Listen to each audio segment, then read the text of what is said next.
why are some guys doing better on Subq TRT injections than on intramuscular? This is the TRT and Hormone Optimization YouTube channel.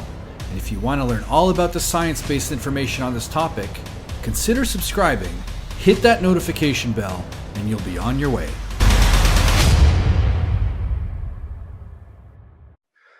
Okay, so as we know that hormones are very individual and different people are going to do differently on different aspects. You have to understand that your total testosterone is one metric of so many that we measure.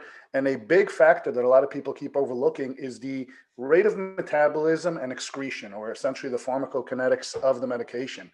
If your SHBG levels are low, you're going to likely excrete your medication quicker than someone who has higher or normalized SHBG. SHBG acts as a buffer. It's kind of like a savings account, and it kind of trickles out as you need it. So you have your checking and your savings. Think of your checking account as your free T. SHBG bound testosterone is your savings account.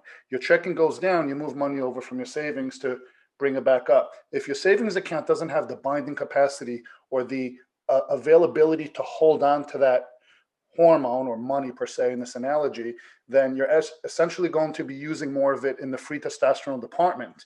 It's going to run out quicker and you may need more frequent injections. So someone who finds that their Subq total T level is better than it is on IM likely suffers from low SHBG, and therefore they're probably going to do fine on IM if they went with more frequent injections. You have to remember that the time from your previous injection to your blood draw is actually going to be on a downward slope, and you may be measuring at a trough, and therefore the Subq may be slower to excrete and come back with a, I guess, falsely higher T level because it's just a snapshot in time.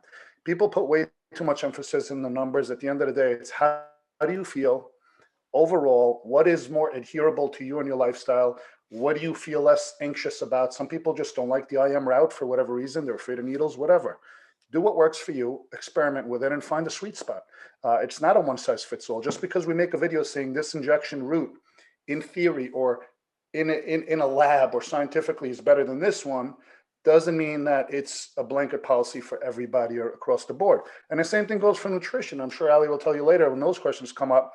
There's no one diet fits all. Otherwise, you write a book and retire and call it a day, right? Individual approach is essential when you have to fine tune and pinpoint individual results, and no different from TRT and pretty much almost everything in life when it comes to human beings.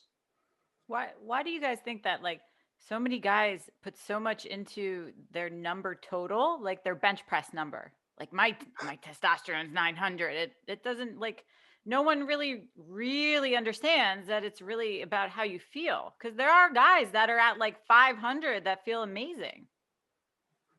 Until you tell them they're at 500. Yeah, that. Until you tell them, hey, you're low. Oh, really? I didn't know that. I felt fine up until now. Thanks. You know, that's one of the reasons we'll never reveal labs before we get subjective data from a patient. We'll call a patient, we'll get all the information from them first before we even go over numbers.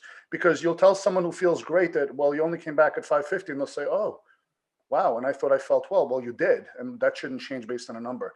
But look, people like to put a finger on tangible assets, and a number is a tangible asset. Describing how you feel is subjective. Looking at a number is objective, and people like objective data. And it's also what they're taught. They look at reference ranges. Just yesterday in the group, we had somebody ask me, why would you say this guy needs TRT if he's at the top end of the reference range? What is a reference range derived of? We've done a dozen videos on this. Okay, so people have this thing in their head where it's like, well, my doctor said I'm normal, therefore I don't need anything. It all comes down to numbers for people. And again, numbers don't define how you walk around and feel every single day. Some men try to get their free T level as high as well as possible. Is there any point in trying to lower the SHBG to do that? Absolutely not. We've done a whole 40-minute video on SHBG and why you, I think the title of the video, and you're the one that put it up there, is don't lower SHBG, or why you shouldn't lower SHBG. More free T does not mean better. It can actually have adverse effects.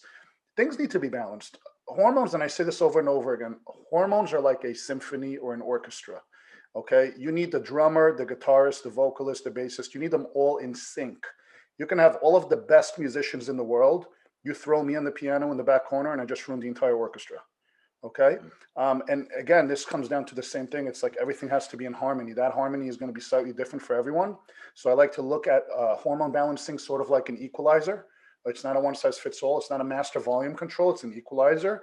Once you fine tune everything to that individual's preference, now you run with it until things begin to change and it's time to fine tune again. So it's not like, well, let's crank up the bass all the way and it's good for everybody. Not the way it works. I wish it was that simple, but it isn't. And now give this video a thumbs up and go watch one of these videos to learn a ton more about TRT and hormone optimization.